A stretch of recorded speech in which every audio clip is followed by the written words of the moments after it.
तो नमस्कार, प्रणाम। आज के ताजा खबर, गायक भोजपुरी गायक अब्बास आशिक अपना गाना कैसे मिक्स कर रहे हैं। चलिए इनसे दो चार बातें हो जाए। तो क्या हाल है अब्बास जी? बहुत बढ़िया है। और सबसे पहले ये चैनल के माध्यम से जितना भी लोग हमरा के देखेला सुनेला, भगवान स्वरूप दर्शक सब लोग के हम दोस्तों जोड़ के प्रणाम करतानी। और अभी हमने बानी जा धमाका रिकॉर्डिंग स्टूडियो, जो कि हमारे भाई के अगलौकुश जी के बहुत अच्छा रिकॉर्डिंग स्टूडियो बा।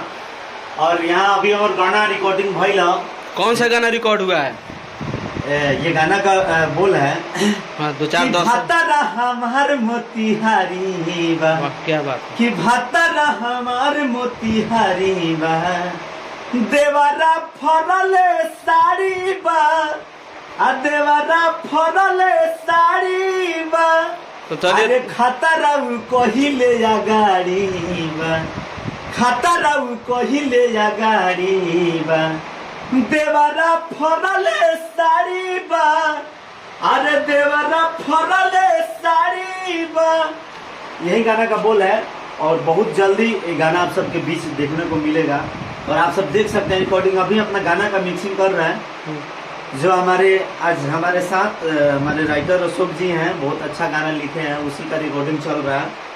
और एक से एक आप लोग को हम बता दे रहे हैं कि अब्बास आशिक इंटरटेनमेंट से आप लोग एकदम बने रहिए। और एक से एक अब हमने एकदम लगातार मतलब कंटिन्यू सोचता नहीं सके, एक से एक धमाकेदार आप सबके बीच चटक मटक हरियर पियर लाल उजर साला टोटल चीज आई आप सबके बीच एकदम। मैंने का कहीं अपना से तो हम मेहनत करते बानी सा।